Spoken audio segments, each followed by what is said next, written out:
LP gas সংকটে বন্ধের পথে ঢাকার রেস্তোরাঁগুলো, তার উপর চলছে নীরব চাঁদাবাজি। নানাবিধ সংকট যেন আষ্টেপৃষ্ঠে আছে রেস্তোরাঁ খাতের সাথে।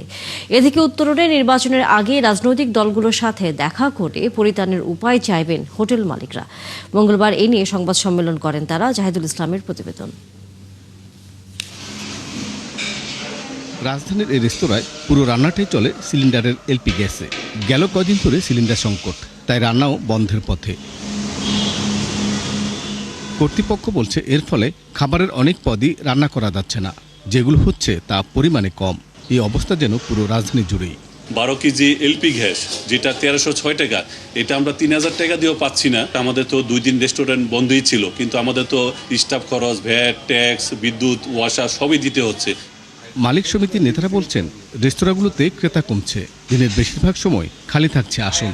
রিটেল ব্যবসায়ীরা বলতেছে তাদেরকে মিল মালিকরা গ্যাস বেশি দামে দিচ্ছে, মিল মালিকরা বলতেছে আমাদের ইম্পোর্ট হয় নাই, জাহাজ পাই নাই, নানান অজুহাত। অথচ গ্যাস চুরির মহা উৎসব। আমরা বলতে চাই যে সরকার এখানে একটা সুস্পষ্ট নির্দেশনা দিবে, যাতে আমরা পাইপলাইনে আবার গ্যাস পেতে পারি এবং এলপিজি যেন এটা একটা সিন্ডিকেটের হাত থেকে মুক্ত হয়।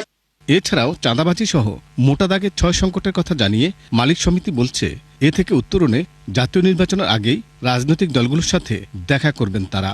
আমাদের 4 লক্ষের উপরে উদ্যোক্তা আছে এবং আমাদের পরিবারে প্রত্যক্ষ পরোক্ষভাবে 2 কোটি মানুষ এটার সাথে যুক্ত আছে।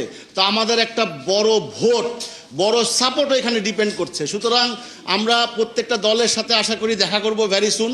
আমরা চাই ওনারা ওনাদের নির্বাচনী ম্যানিফেস্টোয় আমাদেরকে নিয়ে কি করবে সেটা যেন স্পষ্ট করে। রেস্তোরাঁ ব্যবসাকে হয়রানিমুক্ত করতে ওয়ান স্টপ সেবা চালুর দাবি করা হয় সংবাদ সম্মেলনে। জাহিদুল ইসলাম, ৭১, ঢাকা।